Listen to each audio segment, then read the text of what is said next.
we got some things to talk about with y'all today. Yeah. We have some updates. It's been some time since the last video. It's been about that we recorded. Yeah. We've recorded. It's been like 3 weeks.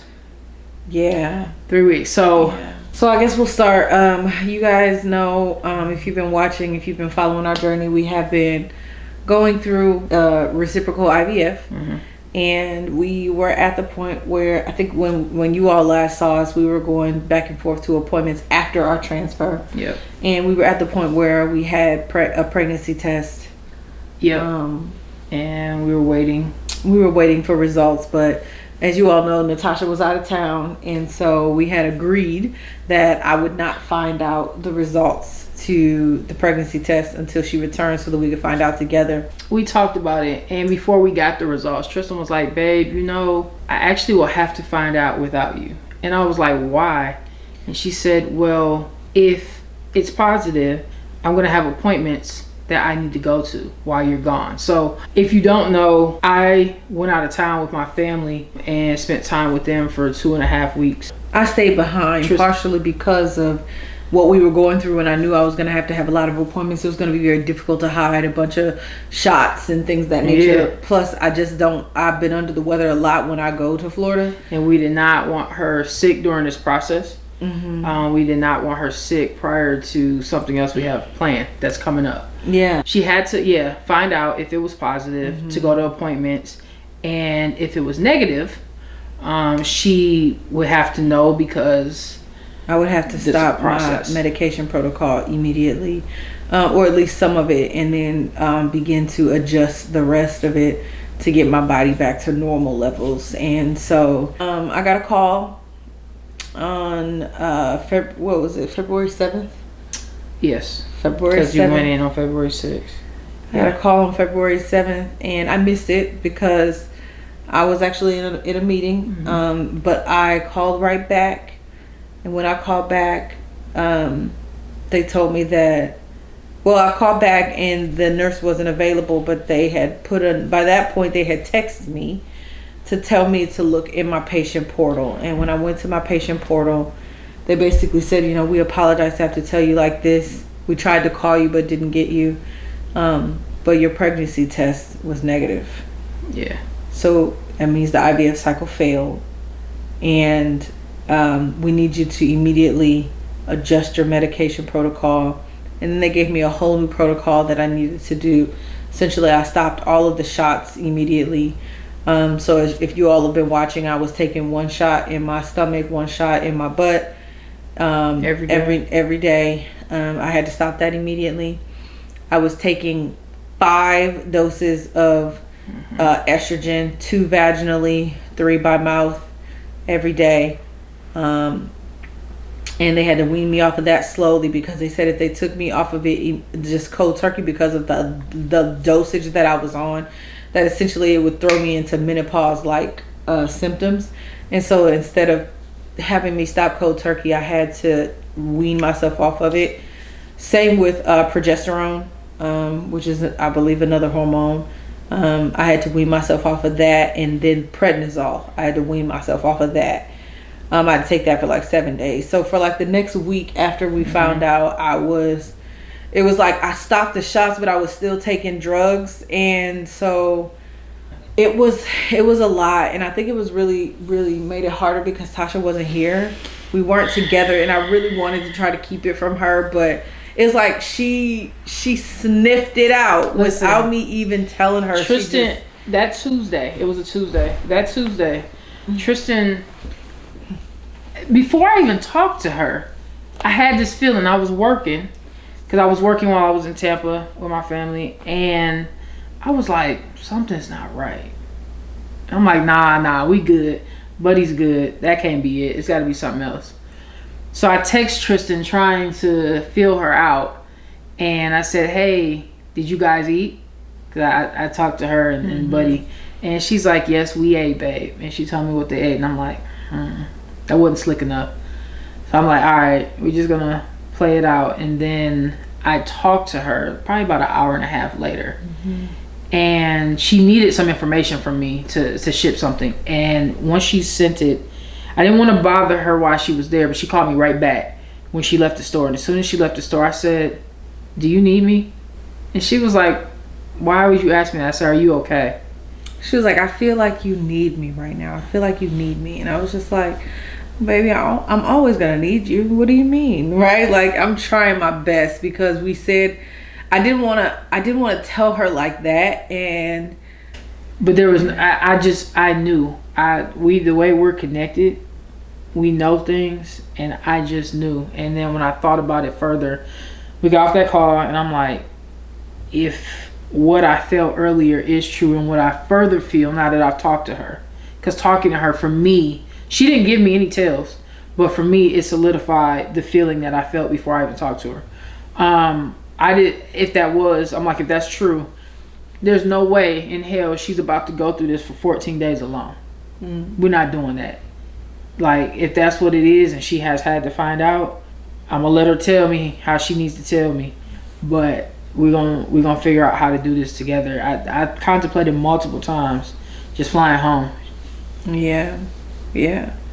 Ultimately, I had to tell her, because along with changing the medication protocol, they said I needed to schedule a follow-up with the provider to discuss sort of the cycle, and what the plan was going forward, and discuss what they think went wrong and all that other stuff. So yeah. I needed to schedule it, and I was able to actually get it scheduled within like 2 or 3 days. And so I needed to call her, because I wasn't going to do that appointment without her, right? Like, and so I needed to call her and ask her and tell her when it was, and see if she was available. And so we got the meeting scheduled, and we had it just a couple of days later. That Friday. Friday. And so it was really interesting, because we got this shock, right? Like, for some reason, I think maybe we were just naive. We didn't even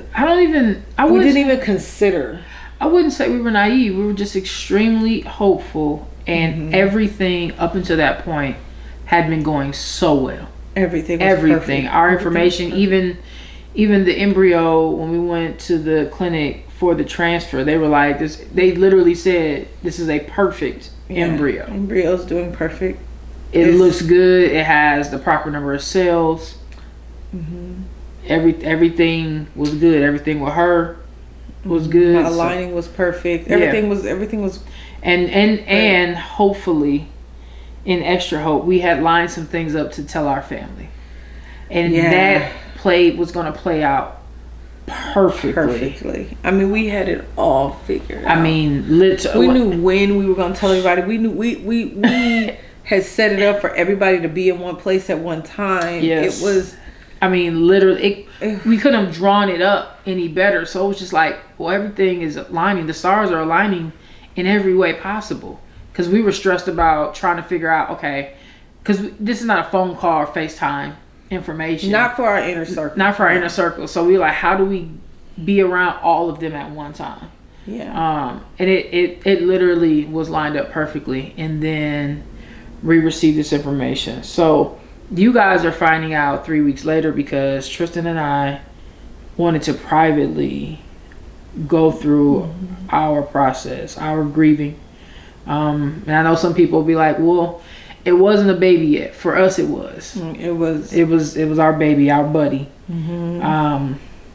So we needed to go. We're not through that process all the way, but we're closer to a healing state with that, as we're, looking forward. But we needed to go through that ourselves and be there for each other as raw and as much as possible.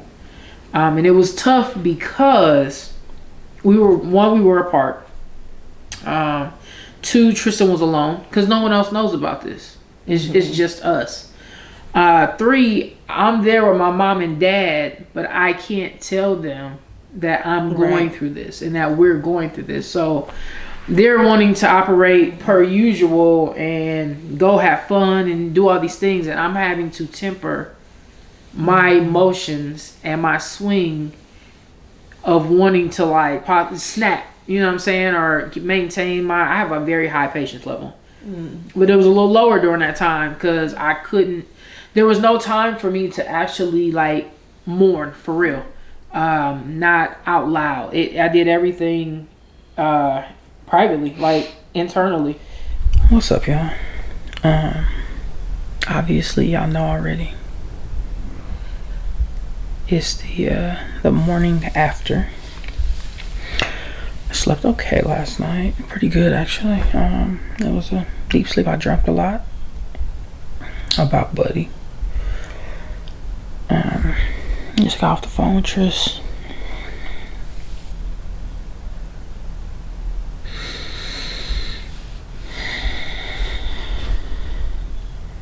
Just pray for us.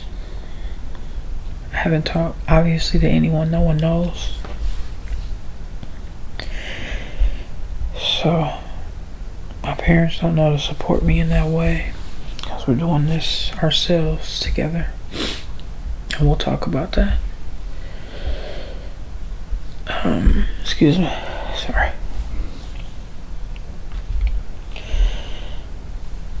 So outside of kind of discussing it with Tristan, I haven't really said anything. So this is, I guess, my first time talking about it. But I'm not going to say too much because she and I are going to talk to y'all together. I think just hopping on here for a second is for me, you know.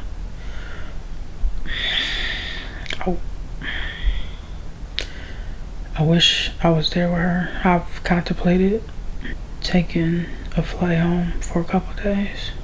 It would confuse my parents. I had to come up with a really good excuse, but financially right now that just doesn't make sense to fly back home. But I don't know. I might still do it.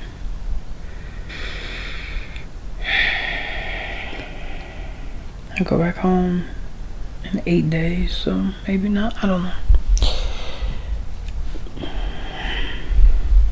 It's crazy how tough this is, knowing it was a possible reality.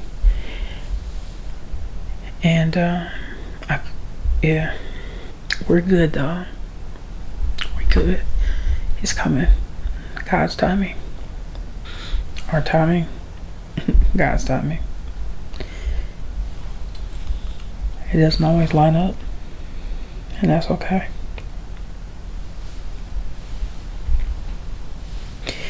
We love y'all for all of your support, and thank you. We're gonna holler at you. Because I didn't really have time. I worked during the day. As soon as I was off, we would hop in the car and go do something fun or go to dinner, and we'd be out for hours because Tampa is a beautiful city. If you've never been, please go. It's a beautiful city, wonderful city, lots of things to do, just beautiful to be outside in. And then when I would come back from us being out, I would hop on the phone with my wife, and we would be on the phone, and you know what I'm saying, all night. Yeah. And I know that I didn't, at a distance, because I couldn't physically touch her, see her, hold her, I didn't want to put all of my high level of mourning and emotion on her while she's here with no one else physically. So I kept mine in and continued to check on her. And she kept trying to suppress hers or have her moments without me and then come to me. But I knew she was having moments because it was one, I just knew, one, because I know her, but two, it was affecting her in different ways. And so it was a difficult 2 weeks for sure. I don't know if it was like hormones or what it was, but it was literally like I would just be fine. Yeah. And then next thing I know, I would be like boo-hoo crying like for 15-20 minutes at a time, and then I would just dry my tears and go back to doing whatever. And then so it would happen a couple times a day in the beginning, and like the first week, and then at that second week it got down to like maybe just once a day. And now I'm at the point where I don't cry. But the second week you were having more agitation. Week 1 you were having your crying. Week 2 you were heavily. Was I? Yeah. I didn't notice. And now we're into week 3, and now I'm just having excruciating headaches. That is a thing. It's been happening for like a week now, and it is terrible. It's terrible. And I talked to the doctor or the nurse practitioner today, and she said it's probably because the sudden drop in estrogen that's causing it. And they're called estrogen migraines or something like that, or estrogen headaches. I don't know, but they also said I'm sort of dehydrated now that I've stopped all the stuff. Like it's just a lot. It's a lot going on. Like my body is behaving poorly at this point. It's not behaving poorly. It's behaving like it's supposed to through this process, and you coming off of all of those meds, all those hormones, estrogen, everything. It's a lot though on the body. Like going through IVF. One, there's so much knowledge that's not out there, and going through the process in general, which is another reason why we share our journey, so that someone else going through the process is better informed, and can learn from the trials and tribulations of us and the things that we're learning to ask. But two, what's not talked about a lot as well is what goes on with the body and the emotions and everything that's tied to it. Before the results of a IVF cycle, there's a lot of things that go on. With the body and the process you have to go through, especially we're doing a reciprocal too, so it's both of us, but mine is so minor compared to what I've had to watch Tristan go through, and being the one that's carrying, and we've had to look things up, and that's the headaches, because we weren't sure. I didn't know what it was, because they also said they did some blood work, and slightly my kidney levels are slightly off, and so it could be dehydration, or this could be the beginning of a kidney. I don't know what's happening, but they said it's not so bad that my kidneys won't be able to process the meds or whatever you call it, but that I needed to make sure I'm drinking my water and things of that nature. So I'm really trying to stay hydrated. I will say another side effect is extreme fatigue. I've been napping like crazy. If I have 30 minutes in between meetings at work, I go set my alarm for 28 minutes, go take a 28-minute nap. And I'm doing that a few times a day because I'm just exhausted. I'm exhausted and I'm in pain, and I'm just mentally and emotionally drained. And it's so crazy because it's been 2 weeks since we found out, and we're already in the process of round 2. So I was gonna say, we've decided. So Tristan and I, before we even got deep into cycle 1, it was within maybe the first week of getting the meds, we had a discussion, and we came to an immediate agreement of, if this is not successful, what do we want to do? And we said, go right back into it. Go ahead and start the next cycle. And so that's where we are right now in our process, and that's what we've done. So we're doing some things a little differently this time. Maybe we'll do another video telling you all about the second cycle, what we're doing differently, because we're switching some things up. We've got an amazing doctor that we're working with, and they're doing some really cool things in terms of research, and so we're gonna try some new things, and we'll tell you a little bit about why we have to try these new things, and how I might be getting a little more involved. So we'll say that for sure for the next video, but we just wanted to let you guys know the update, because I know you guys are ride or dies. We love you so much, like for real. Y'all are amazing. So we were like, all right, maybe they're wrong, right? Like, we found out Friday. What was it, like Sunday? We were on the phone. I was in the grocery store. We were on the phone, and I'm like, babe, what if it's wrong? Yeah, what if it, you can get a false positive? What if it's a false negative? And so we're like, all right. Trish said, well, I can go get a pregnancy test, and we can see on our own. Because when you go through IVF and you're waiting, the first thing they tell you not to do is get a pregnancy test while you're waiting on the results from the blood test. So we didn't. We did everything right. We did everything we were supposed to do. Yeah, we didn't get the test. We waited, and then once we got the news and our initial shock, and I was like, you know what, my God is good. You know what I'm saying? The doctors may say no, but God said yes. God did not say yes. Let's be clear. God did not he say did not say yes. You know, That's not what he said. We went and got a pregnancy test, and we were on the phone. Yeah, Tristan, we talked about it, and we're not. We're not. Yeah. I don't even know if you could. Tristan called this my model hand, my beauty hand. Yeah. We're not. Your beauty influencer hand. My beauty influencer hand. Yeah. It was Tristan. It was like within 30 seconds after she peed, she was like, "Babe, this is a very clear not pregnant." I'm like, "Give it the 2 minutes." It was like, she was like, "It said wait 3 minutes." I was like, "Baby, it's a no." She's like, "I see this one line immediately. There's not a chance of a second line." Yeah. So we're not pregnant. Not this time. But we're keeping this because it's still a part of our journey.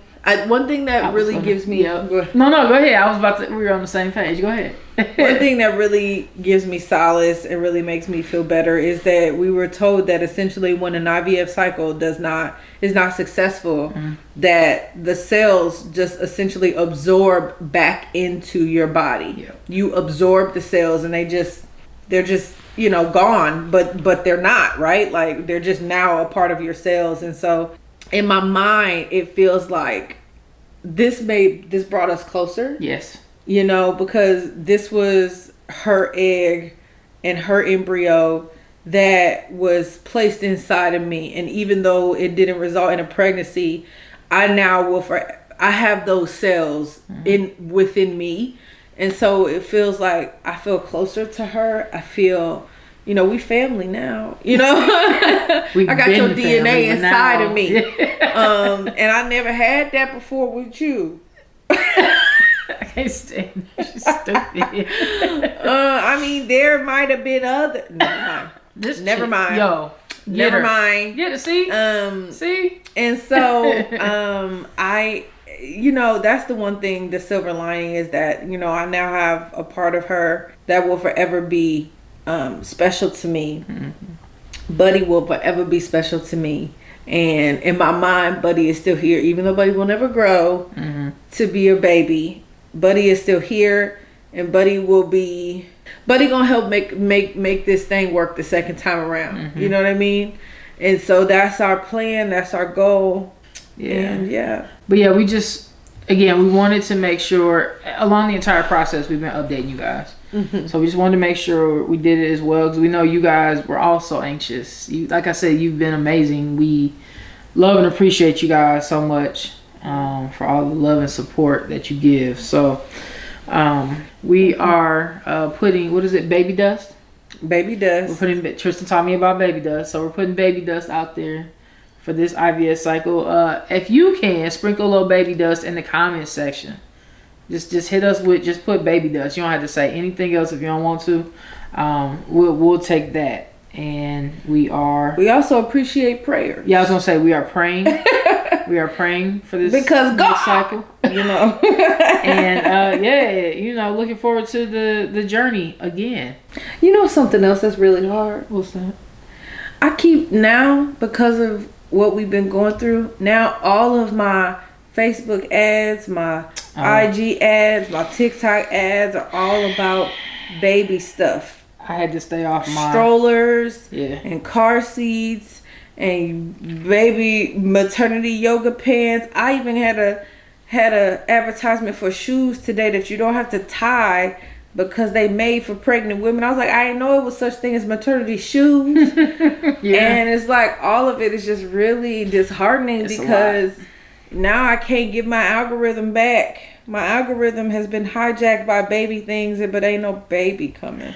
We don't want to hold you guys any longer. We appreciate your time in this video, and we love you. We're gonna holler at you in the next video. Listen. Oh, go ahead. You forgot. If it's your first time, welcome. We're happy to have you. Thank you for being here. We so appreciate you and your support. Make sure you go ahead and subscribe. You're gonna love it here. Today was a little bit melancholy, but usually we're high energy. Yeah. You feel me? Yeah. And so stick around. And if you're new and you subscribe, make sure you comment. Let us know that you're a new sub.